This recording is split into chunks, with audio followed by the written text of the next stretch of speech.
and we'll go from there. Hey everyone, welcome to this episode of Tom's Hardware Live. We are just getting started here with Thermaltake with Mike Fireheller from Thermaltake. This is part of our CES week and what we like to call Innovation Week coverage here.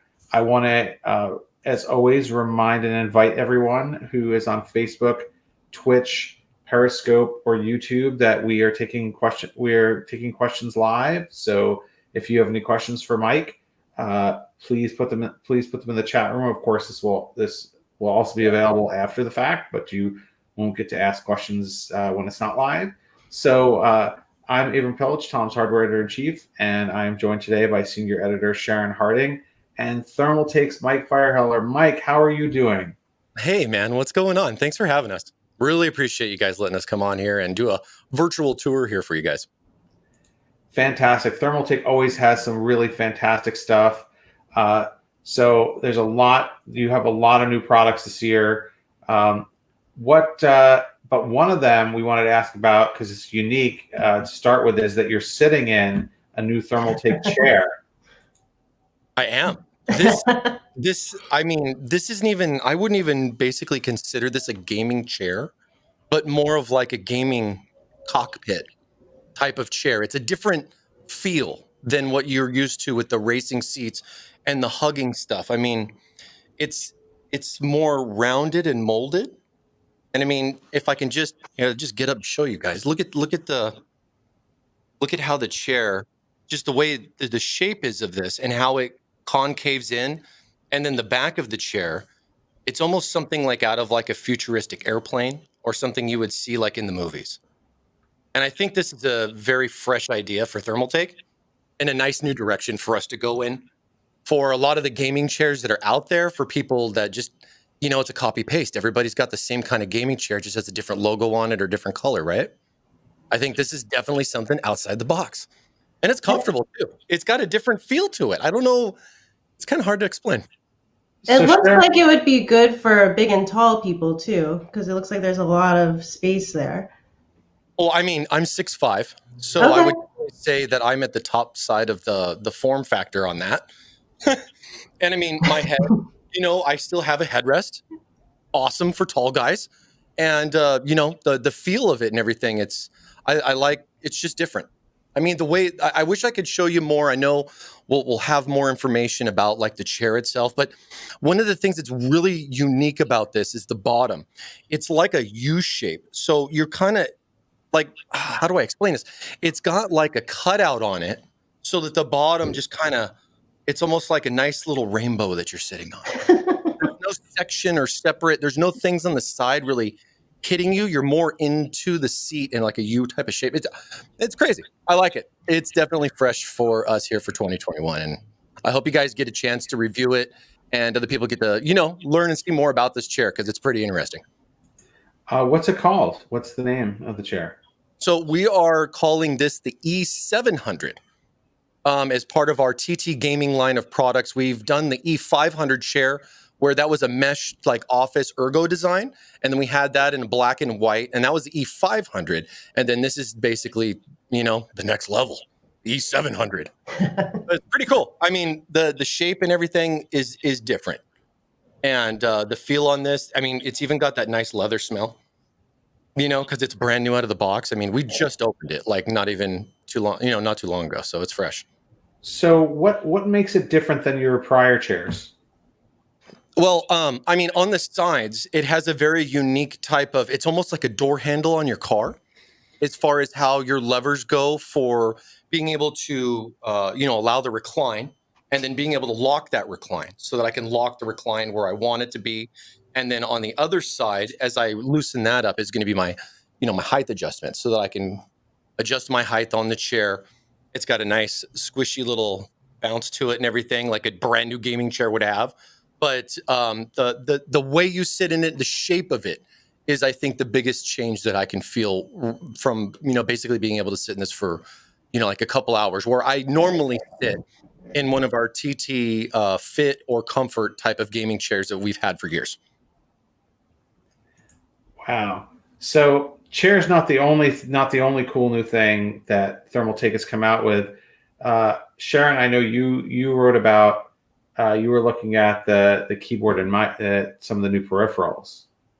Yeah, so I see you have some new keyboard and mice. It looks like you're incorporating a good amount of silver into the design, and of course, a lot of RGB. Yeah, of course. I mean, with what we've been doing, we've been setting up this Argent series. So we're doing a whole new peripheral or TT gaming peripheral line called the Argent series. And that's tied into just about everything that we do here at Thermaltake. Mouse, keyboard, mouse pad, mouse bungee, headset stand. Did I say keyboard? Desk. I mean, even like with how the E700, it's all kind of fitting together. It's more than just a series. It's like an ecosystem as far as for what you're looking for your peripherals. It's a new look, different style than you would see normally from our TT Esports line, where we would have like the classic Dragon logos, and how we've done like some of our previous headset lines, like the Chrono series and a lot of the others that we've had out there. This is a nice new fresh series, and everything kind of matches up.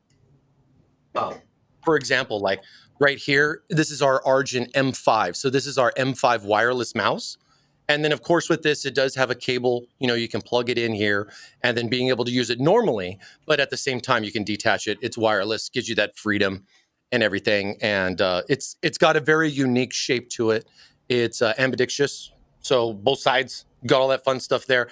The mouse wheel is larger, and it's made out of metal. So it's a little bit of a different feel than what I'm used to with like an Iris mouse, to give us a comparison with that. But it's got a nice fit to it as far as, I guess the way you are. I'm a claw grip type of person, not a palmer. So most of my time, my fingers are up like this.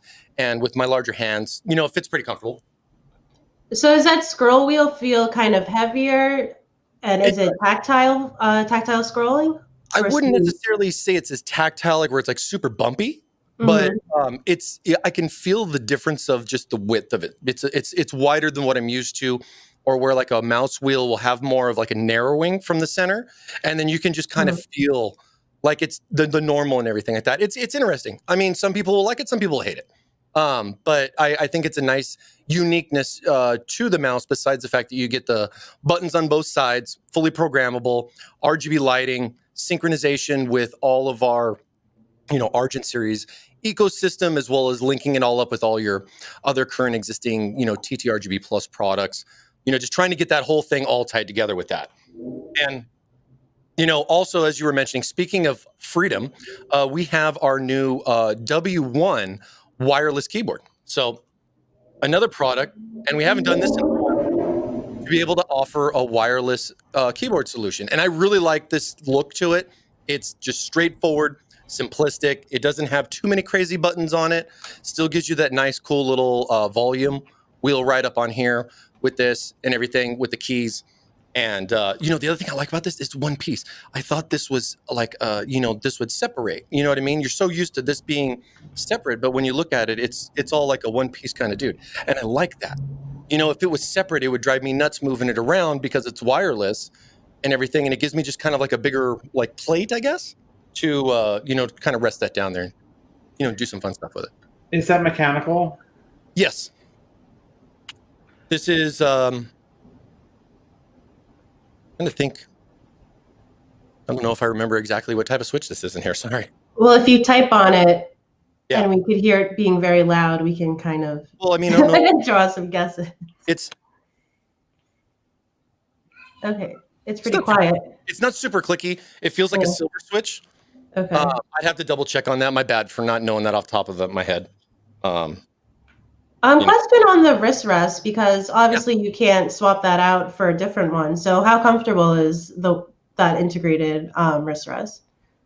It's pretty good. I mean, from being in like, for example, I'm an X1 user. So with the X1 keyboard, which I have like over here. So this is same kind of thing, just it's detachable, from what I'm used to with my other keyboard that I use daily. And then for something like this, it's not going to move. And then I want to jump over to something that's going to give me a wireless option. I just like, it's a good lap type of keyboard, You know, you can kind of hear it as I talk at the same time because, you know, got that threshold on there with the microphone. But I don't know. It's a great little feel for that. And, you know, more information will be out on that as we announce the Argent series in general. We've already kind of shown a little bit of this, of course. But at the same time, I mean, we've also come out with some other things like the chair to kind of add on to this series. So it's kind of like adding in some fresh stuff, even though we've kind of shown some of this stuff, you know, a couple of these things here already before. So I don't know if you have this one handy, but I noticed one of the items that you launched this week is the K5, which seems very interesting because it has kind of a two-tone design. Oh yes, I don't have the K5 on me because it's in our other studio because we're doing our TT Expo this week as well. You know, as part of, you know, being virtual to show our public, like, you know, a lot of the new stuff. So a lot of that stuff was kind of stationary and, you know, set up for like demo use so that way we could do some filming with it. But I definitely think that would be something we could look into if we're not already getting you guys some samples so you can take a closer look at those. Like the whole series, I think in general, yeah. Yeah, I mean, I think it's really interesting how Thermaltake has gone with a really different kind of design than you see elsewhere, where you've got a kind of. I mean, do you have a name for your design language? I mean, as far as this particular lineup, it was just, you know, the Argent series. I mean, since I saw the initial concepts of it, that was basically what they dubbed this one, and that's kind of what it's gone through with as we've added products to that particular series. Very cool. So I know that you've also come out with a couple of new cases, and you have one to show us. Oh, I do. And you know, one of the things I like about this guy is that we're not dealing with a case that's, you know, 100 pounds, dual loop. You know, the thing's ginormous. It's as big as my desk. Being able to kind of, you know, switch gears a little bit, as I will right here, and introduce you guys and show you guys this is our new Tower 100 series. Take a look. So we have come out with a mini ITX option of our iconic Tower 900. If you guys haven't seen that Donkey Kong PC I did a few years back at CES, that was with the big boy. And this is basically just a cute little option for this. I mean, this thing is small and light and portable. And I think it's perfect, not necessarily for somebody looking to do a dual loop type of configuration, but somebody that wants a mini ITX, because it's a mini ITX form factor layout. That's how small this is. And just being able to have a small footprint with big performance. I mean, you can fit a 3090 in here, and that's mounted directly into the motherboard, vertical native into the actual side of the case. And then it allows you to be able to do all of your cables up through the top and then going down through the bottom. And, you know, also be able to, you know, house all your other stuff like your cables and your power supply and a lot of that stuff. But it is compact. So at the same time, with it being small, you know, it kind of limits it a little bit, but I still think a lot of people are really going to like it for the options they can do. So we have a question from John who asks, where's the handle? Is there a handle? Is there a handle? No, there's no handle on the case. You would think that it would come with like, you know, some type of like a strap or something that's going to go like on the back of it, right? That could like move around. So that way you can kind of see on the back. Without the components inside, it kind of looks like a 3D printer. It, you know, it's like a little mini, like the little claw game. It's like, you know, you know, you're trying to get that little prize out of there and everything. Like, and that was the same kind of idea with like the 900. It was like a popcorn machine. You know, it's like a little mini popcorn machine. You got a lot of fun little things that you can do with it. But to get down to this, we showed this right last summer. And we showed this last summer as a Tower 100, and we got a lot of feedback on concerns for airflow. So, you know, and myself as well. I've always been big on liquid cooling. I want good performance out of a product that looks good just the same. And I had my 2 cents in the pile just as much as the media did when we took a look at this and we talked about it. And I think that was probably one of the best things that we've done with our case line was being able to talk about it internally and take a little bit of time and then show you guys that result. And I think with how we adjusted this, I mean, you can see the motherboard tray itself is completely perforated. We added more holes on there, not necessarily for like an airflow kind of thing, but just to be able to give it structure and then be able to give as much breathing room as possible inside such a compact design. You have ventilation throughout the sides, the front, and everything like that. On the bottom, when we initially showed the concept, this wasn't cut out. So a lot of people freaked out that the bottom was going to be solid. But there was always going to be an option here for the power supply. So that way you could have that intake, because there's feet on here, of course. And then we also even added another separate little ventilation here on this side, because that's going to be the side that the graphics card is going to go on. And then, of course, one of the big things we did was we changed the side panels. These side panels here are both glass as well as this metal ventilation, and it's all one piece. So this guy right here just kind of comes up and off all together. And then your graphics card would go there right where these ventilation areas would be. And then you have this nice, I mean, there's a huge, it does 330 millimeters. I think it's about a 13-inch clearance of length of GPU. So we fit a 3090 in here. It's crazy. So we have a question from someone who clearly doesn't want a mini ITX case, I think. Razor 2048 asks, why are case makers so reluctant to make cases that provide support for 8 to 12 hard drives? 8 to 12 hard drives in the front, while also supporting longer fan video cards. Do you have any cases? Does Thermaltake many? I don't think this case would support 8 to 12 hard drives, but does Thermaltake make any cases that support 8 to 12 drives? Well, we did a lot of like media type PCs on that. I mean, I could think of like the Core V71, for example. We had like a bay row that went like all the way down it, and came with, I think, 4 drives, and you could get additional drives to go up to, I think, almost 8 on that. And that was just a rail alone in the case. The bigger stuff for people that do like media stuff or even like video production work and everything are our W100 series or just our W series in general. Those things gave options for 12, 14, even more, and those were SSD, HDD enclosures. But those are a larger case. It's a larger chassis. And you know, it's a great question to bring up when I'm talking about the smallest case that we're coming out with, because the thing I like about this is that you get 2 drives on the side there for SSDs, and these are mounted on the opposite end of where the graphic card goes, so they're not in the way. Power cover goes down, don't see one cable. On the back side of the case, you'll get 2 2.5 or 3.5 inch, so you could do 2 HDDs on the back and mount those through in the back there as well. So that way you can get up to 4 drives. And I mean, this is also talking about a market where M.2 is very popular and flash memory is huge. And a lot of people are going to be using those anyways. And most of those spots are going to be freed up. I'm curious, Mike, what you think, because I feel like I'm seeing more mini ITX cases and mini PCs in general lately.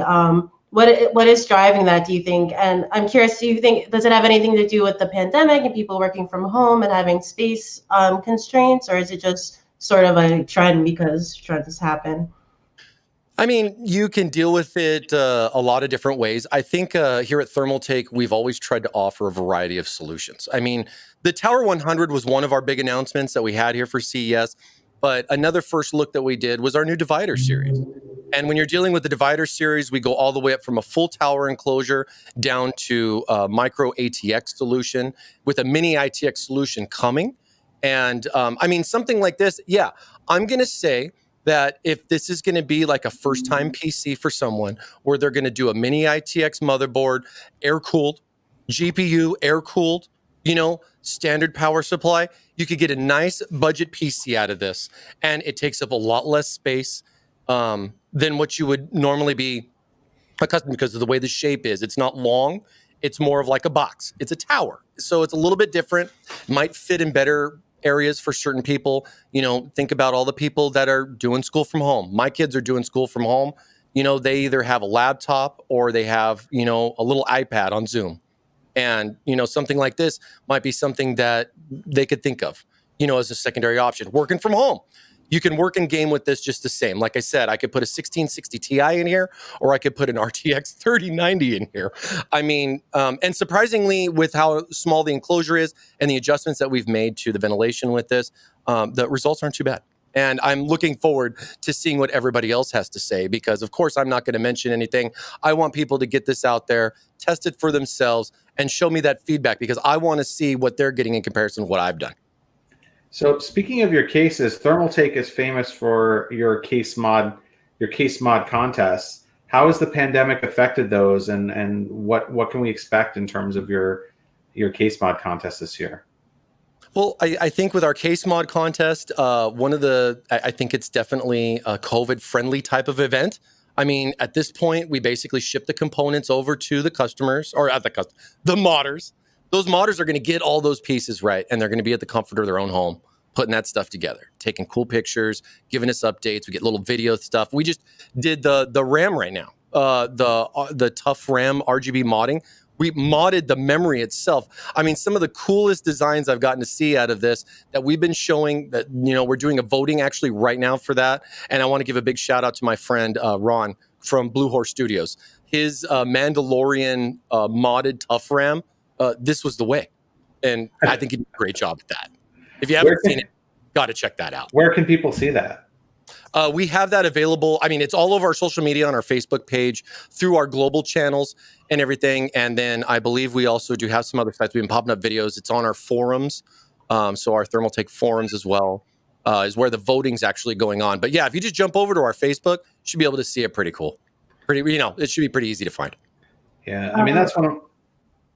I was just going to say, a lot of times when I talk to the modders at these shows, they say the hardest thing about building the mod was getting the mod to the show, because they have to ship, obviously, the parts. So I wonder if we'll get some, there less restrictions now, because they're just building it at home, so they could build massive builds or very wide. Doesn't matter, because they're not shipping it anymore. Well, I could tell you one thing is that, by modding RAM, we're just talking about a little memory module. So it does kind of make it user-friendly on the shipping side. We're not talking about big crates. We've had to do those giant Indiana Jones crates that's got the Ark of the Covenant inside, you think. And, you got to open that bad boy. I mean, I get stuff from all over the world, when we go to CES, like we'd be at CES right now. I mean, we get all these, I get crates from Australia. I get stuff from the Philippines. I get stuff from everywhere. And it's so cool to not only get to see that mod in person from somebody on the other side of the planet, but most of the time we get to invite them out too. And then we get to have a good time with them during the week CES, just like we get to meet you lovely people, as well as many others and everything. But hey, this is the best thing that we can do right now. And this is awesome. I'm loving being able to do like a virtual talk with you guys. I've missed you guys. Hope you guys are doing good, Same here. Ruru to MS, when they can get a Gundam case. I think they would need to hire JP Modified to make it. I think he's already actually done one of those, our Tower 600, and then even the new little mini helicopter, the T200. That guy has been an awesome little build. And it's got that Gundam feel to it as much as it's got a helicopter feel to it. And that's the thing that we like here at Thermaltake. The people create their own ideas from the design that we come up with. Yeah, that's great. So are you going to be doing another contest later in the year? I definitely think so. We always do. We always have. I'm pretty sure Kenny is going to keep that tradition. If it's possible and something we can do, of course, that's definitely something we will do, for sure. Fantastic. So I understand you also have, speaking of RAM, you also have some new RAM that you've just announced. Yeah. Actually, you know what? Let me get back to a little bit more of a closer up view for you guys as we're dealing with something a little bit smaller, but brand new here for the show. Let me see if I can make sure this doesn't look too blurry.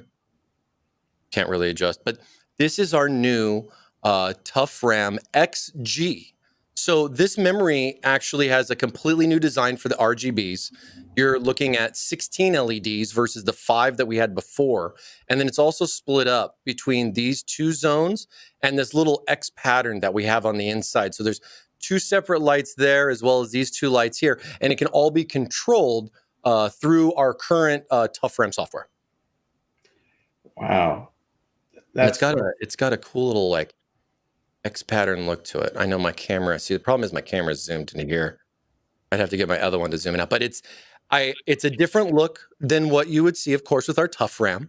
And this is going to be starting. I think we're doing a 3600, then 4000, 44, and 4600 speeds. Wow. Fantastic. So Joswan asks, and I'm going to assume this is about everything that we've shown. What about availability? Do we know the pricing or availability of any of the new products yet? Well, I know a lot of the pricing and everything is going to be a little sensitive with the tariff stuff that's going on right now. So stuff could fluctuate a little bit here and there. As far as the kits go, follow, as being a global launch and a global thing like this, whenever I deal with stuff with price, always check with the local e-tailers and stuff. We'll have the information out. If you go to our website, for example, thermaltakeusa.com, we will have those products up available. We actually have a built-in store now. So you can actually go in and buy the product directly from our website. But of course, we know people are going to look at like Amazon, Newegg, and so on for our products there as well. And just check for availability and pricing on that. Because I know for the Toughram XG, we're going to be doing 16 gig module kits. So it'll be like 8x2s for those particular speeds. So you're basically looking at a 2-pack. And I don't have the pricing particularly on me right now off the top of my head, and I don't want to say the wrong price either. So I'll just say go take a look and see what price is going to be about once it's available. What about for the case and the peripherals?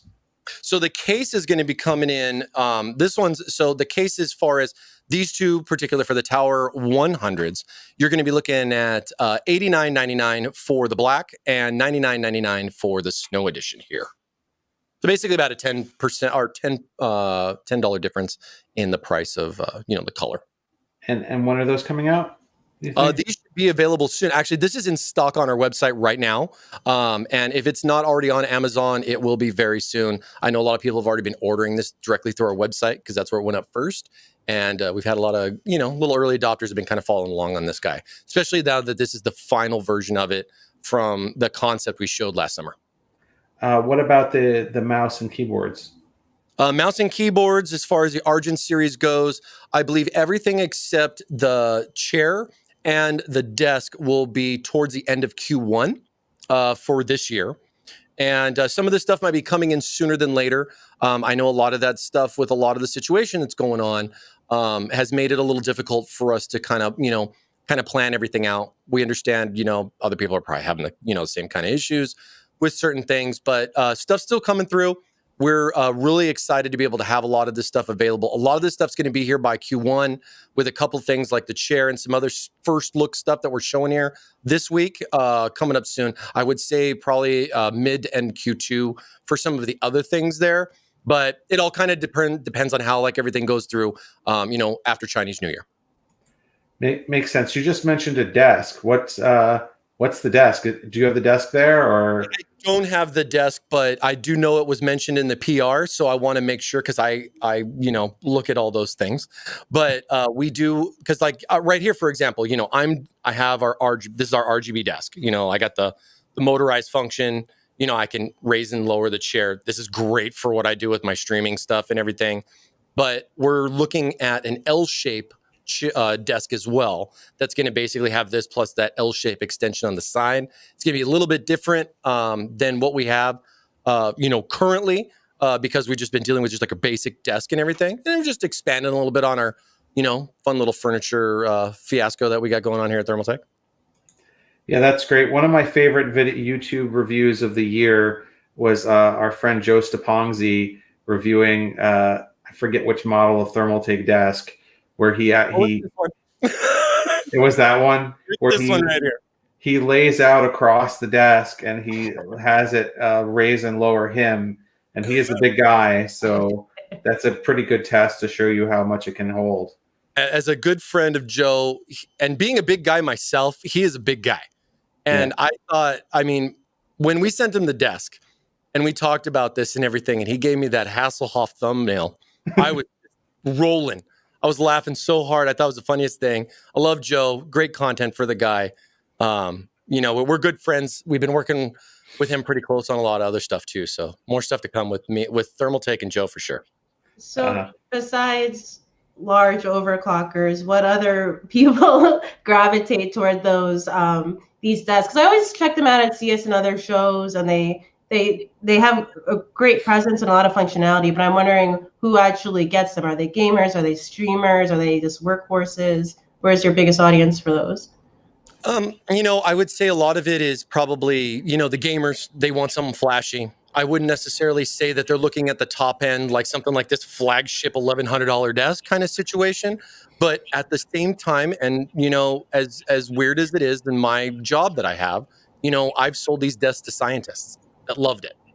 These were high-paying people that were scientists. They came and visited us, and they're like, "Hey, I love this desk," and we were offering floor models at an event, and they bought them right there on the spot because it saves us money, not having to bring this stuff back. We can offer a nice deal to a customer that really likes it. I mean, we were selling systems because we're doing LCGS, so we got full turnkey options now. But desktop, I've seen it's crazy. But I mean, we have those more cost down desks too that you would find at like a Fry's or a Micro Center, stuff like that, or even ordering it on Amazon because that's the way everything is. We can't go nowhere, right? But, I think a lot of people are looking for something a little bit more flashy. And then the people that are not are just dealing with their same desk they've had for 10 years, right? Yeah, no question. So I know you have one other thing you haven't shown us yet, which is a new power supply. Oh, yes, of course. We have. And then speaking of, my good friend Joe, this is definitely something right up his alley. This is our new Toughpower. Now, this is a TF1. So this is a 1,550 watt power supply. So a lot of people might say that this is, a new mining power supply with a lot of the talk that's going on.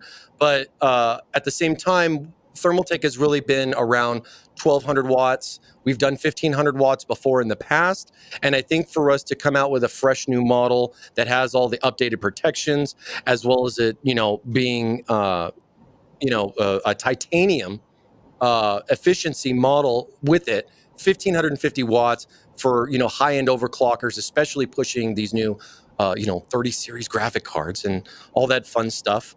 We have a turbo mode built in for this, so this is more on the side for overclockers that are looking to have like a max fan option, plenty of rails for being able to control those kind of things. At 1,550 watts, this is going to definitely be a nice workhorse here for you as far as power goes. Wow. So when is that coming out, and do you have a sense of how much that might cost? I know this is going to be probably north of the $300 range, and I'm expecting this around Q1, end of Q1, maybe sooner. Fantastic. So I think we've covered. Did we miss anything from all the exciting new stuff that you have? Well, we've been going. This has been a lot of fun. I'm looking at the time and I'm all, it's are we good? We have a little bit of time. I have one more thing I could show. Yeah, absolutely. So here's the last thing I promise, but the last thing that I want to show you guys. And I think this is really neat because this is a first thing that we've done as well for CES. And this is our new Flow Ultra AIO cooler. And what's unique about this guy is that it has an LED screen on the pump. So we're joining and diving into that pool with everybody else that's doing the LED screen thing for the AIOs in an upgraded model with no RGB fans. So this is using our Tough fans that are just straight for performance. And then you get a really cool LED screen on here, and allows you to do the GIF thing, so that way you can have your own custom stuff, as well as readings and everything like that for CPU temperature, GPU temperature. And it's all kind of integrated in. ARGB stuff, link it all up for the colors that would go with like on the pump and the accents that you would have, and being able to sync all that stuff up. So that's a screen is it like it can show a graphic? Yeah. So this right here, you could put up a graphic, like I could put a cool picture of my dog or my face, or you could do the fun little animation stuff. You could do the monitoring stuff. And the thing that's unique about this, so this is going to be coming here, I think around March or April. And the reason for that is because this is going to be launching with our new TT-RGB Plus 2.0 software. So we've had some software that's been going on for a bit with our TT-RGB Plus. Now we're finally going out with the 2.0 version to support stuff like this, as well as begin to integrate all of the different softwares that we've currently been rolling with, kind of getting everything synced into one. Wow. Will you have any pre-made effects for the screen? We do have some stuff that's in there. I apologize. I couldn't get this like plugged into a live system to be able to kind of demo through it, but there's a bunch of different color options. So like you could see the CPU temperature in different colors, and there's some animations for that we put up on our press release. There's other things for like GPU temperature monitoring, doing a fun little graphic or just color matching to kind of, have it fit with the flow of everything else. And, that kind of normal stuff that you would see. The one thing that I saw that was unique was the screen looks a little bit more upgraded in some of the current models that were out there as far as pixel by pixel. So hopefully we'll get some little bit better images out there than what's currently out in the market. And I don't want to confirm on the price, but I think you guys are really gonna like the price of this once it's finally out. But we are a couple months away on this, mostly because of just getting everything going, as well as making sure the software is going to work and be ready for this product at launch. Fantastic. Well, you've given us a lot of your time, Mike. Thank you so much. Where can folks go to learn more about all these products? Obviously, we have some coverage of it on tomshardware.com, and the best place for them to go would be thermaltakeusa.com. Yeah, thermaltakeusa.com. That's where, the USA office, that's our USA-based website. You can also check us out on Facebook, for Thermaltake USA. I'm also doing a live stream show called Thermaltake Live, and I'm on Twitch for that at twitch.tv/Thermaltake Live. And I will tell you, this is definitely a first look to be able to show you amazing media peoples, all the fun new stuff, and then we're going to dive into this for our shows and be able to build stuff in these systems, over a period of time and kind of really show people all the ins and outs of that. You want to build in this, you got some questions, we're going to build in it too, so we can help answer those. And I think stuff like that is going to be a great way for Thermaltake to connect this year for 2021, especially with a lot of people being stuck at home. Fantastic. Thank you so much, Mike. Thank you, Sharon.